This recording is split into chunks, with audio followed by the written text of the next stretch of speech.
Ahoj, já jsem Anna Pokorná, je mi 19 let a jsem z Ústí nad Labem. Tak se na mě dávejte bacha. Obor inovativní podnikání mě oslovil především kvůli propojení mé touhy po tvoření, reálných zkušenostech a především kvůli tomu, že v tom vidím určitý směr, smysl a cíl. Mám zkušenosti s vedením různých projektů a ráda pracuji na vlastních nápadech. Doslova se do věcí vrhám po hlavě. Letos studuji poslední ročník na gymnáziu Jatečník, kde díky volitelným předmětům rozvíjím svou tvůrčí schopnost komunikačních dovedností. Navíc mám zkušenost s reklamními kampaněmi, ve kterých i potom následně sama vystupuji.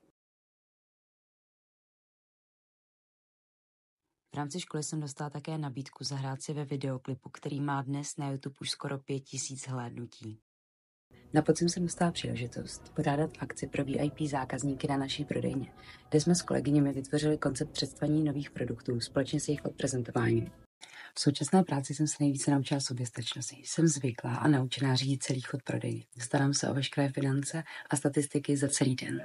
Dokázala bych tvrdit, že jsem vůči typ, což jsem si utvrdila jak při plánování našeho maturitního plesu z pozice výboru, tak z pozice jednoho z lídrů naší kmenové barvy na táboře, kde jsme to společnými silami dotáhli na první místo 2 roky za sebou.